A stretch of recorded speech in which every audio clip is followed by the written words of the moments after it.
बिल्कुल, आपने सही कहा कि अब एस्पिरेशन क्लास जो है वो बहुत बड़ा बदलाव चाहता है और कर रहा है यहाँ पर। लेकिन राज बिहारी जी, एक और बात जो इस पूरे नतीजों से सामने आ रही है कि बीजेपी के लिए इसका मतलब साहब 2029 का रास्ता और आसान हो गया है, क्योंकि यहाँ भी 42 सीटें हैं पश्चिम बंगाल में। अगर आप देखें तमिलनाडु में भी AIADMK प्लस अच्छा कर रही है। अगर आप देखें असम में, आप देखिए क्या शानदार परफॉर्मेंस उनकी है। तो राष्ट्रीय राजनीति में भी उनकी पकड़ अब आने वाले दिनों में मजबूत होगी। और अकेले दम पर रमेश जी, असम में तो आपने बिल्कुल ठीक कहा। देखिए, अगर हम तमिलनाडु से शुरू करें तो तमिलनाडु में TVK का पहले NDA से गठबंधन होने वाला था, नहीं हुआ किसी कारण से। लेकिन TVK का समर्थन NDA को मिलता रहेगा, ये बात तो तय है। दूसरी बात है कि आने वाला चुनाव में तो बीजेपी के लिए और आसानी हो रही है कि कुछ साल पहले गृह मंत्री अमित शाह ने कहा था, जब भाजपा के अध्यक्ष थे, कि उड़ीसा, पश्चिम बंगाल और केरल में अगर बीजेपी आती है तो हम बीजेपी के लिए स्वर्ण युग होगा। अब मुझे लगता है केवल एक केरल रह गया है जो जिसको अब आप कह रहे हैं वो जो अश्वमेध का घोड़ा है, का घोड़ा जो है केरल से गुजरना बाकी रह गया, लगभग जीत की तरफ है। लेकिन जिनको मिली है कम से कम उनसे एक रिएक्शन ले लेते हैं इस पर। निगहत अब्बास इस वक्त हमारे साथ जुड़ चुकी है, कांग्रेस की प्रवक्ता। निगहत अब्बास, क्या कहेंगी आप इस पर? सिर्फ एक केरल ही दिख रहा है जो आपके लिए खुशी का मौका दे रहा है, बाकी सब तो कहीं आप एग्जिट पोल में भी नजर नहीं आए थे, अब तो एग्जैक्ट आ गए सामने। देखिए हिमानी जी, पहले तो आपको, मेरे को पैनलिस्ट को, रमेश जी को भी मेरा नमस्कार। बिल्कुल आपने सही कहा कि कहीं और अभी इस समय जो रुझान भी आए और उसके बाद जो रिजल्ट्स दिख रहे हैं वो हमारी तरफ नहीं दिख रहे, पर मुझे नहीं लगता कि ये कोई, अभी जाहिर सी बात है हमें आत्ममंथन करना है, पर हताश हो जाना और हिम्मत छोड़ देना मुझे लगता है वो गलत होगा। आने वाला समय कांग्रेस पार्टी रिवाइव भी होगी और कांग्रेस पार्टी स्टेट्स में अच्छा कर भी रही है, केरल में अच्छा करा है और केरला में हम सरकार भी बनाने की स्थिति में आ गए हैं और सरकार भी बनेगी।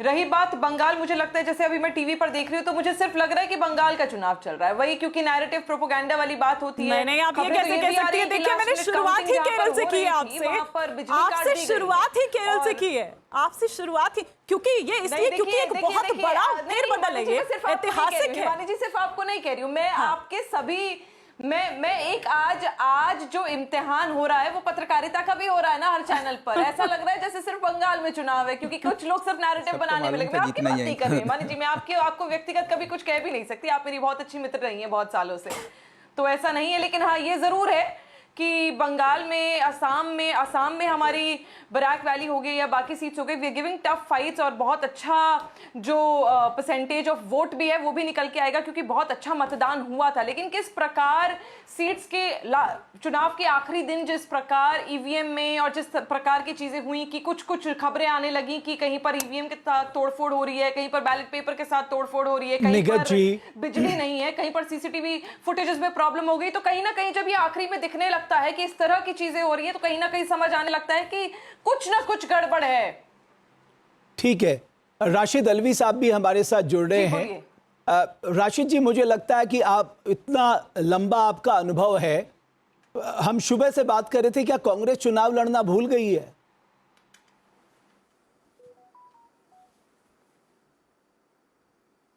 देखिए, कांग्रेस चुनाव लड़ना नहीं भूली है।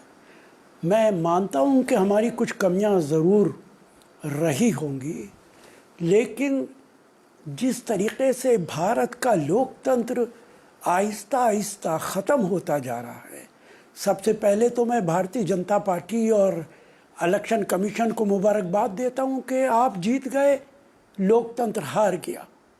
और मैं बड़े अदब से आपसे भी पूछता हूं, आसाम का मुख्यमंत्री बंदूक लेकर खड़ा मुसलमान को मारने के लिए, इस तरह इलेक्शन होगा? बंगाल के अंदर जिस आदमी ने, हुमायूं कबीर ने बाबरी मस्जिद का ऐलान किया, क्या वो भारतीय जनता पार्टी ने नहीं कराया था? क्या भारतीय जनता पार्टी ने उसे पैसा नहीं दिया था? क्या आज तक उस मुद्दे को बीजेपी नहीं उठा रही कि बाबरी मस्जिद नहीं बनने देंगे? आप खुद ही ये सारी साजिशें खड़ी करते हैं हिंदू मुसलमान के बीच में दीवार खड़ी करने के लिए। आपने लाखों वोट काट दिया SIR के नाम पे।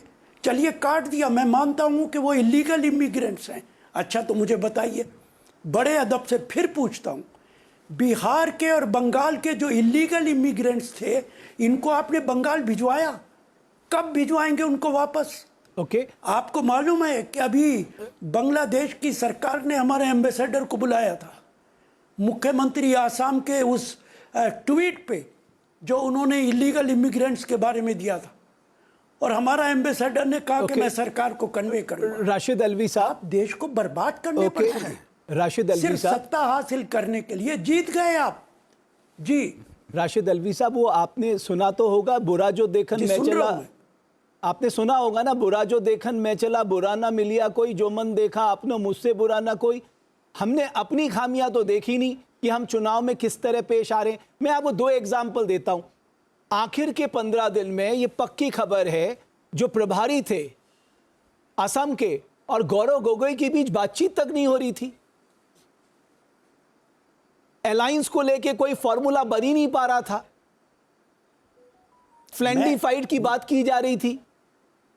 सर ये मुद्दों को क्यों भूला जा रहा है? मैंने पहला जुमला ये कहा आपसे, नहीं मैं नहीं भूल रहा, मैंने पहला जुमला ये कहा कि हमारी बहुत सारी कमियां रही हैं।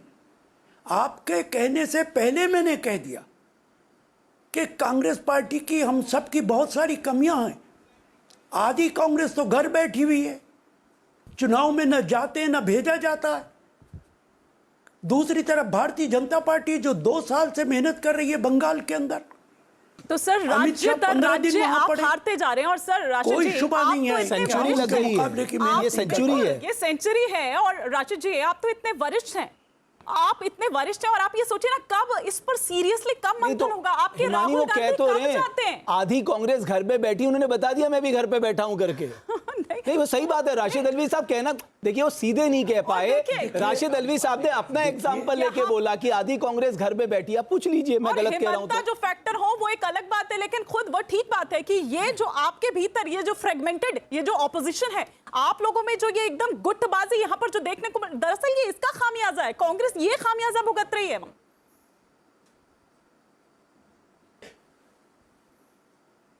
देखिए मेरी बात सुनिए, मुझे 2 मिनट दीजिए बात करने के लिए। आपकी बात मैं मान रहा हूं, मैं आपकी बात को डिनाई नहीं कर रहा हूं। हमारी कमी है, कांग्रेस की कमी है, लेकिन खुदा के वास्ते आज मौका इस बात का नहीं है कि कांग्रेस की क्या कमी है। हम तो हरियाणा में भी जीत रहे थे, क्या नतीजा निकला हरियाणा के अंदर। आज सबसे बड़ी जरूरत है मेरे दोस्तों, उसमें आप और हम सब शामिल हैं।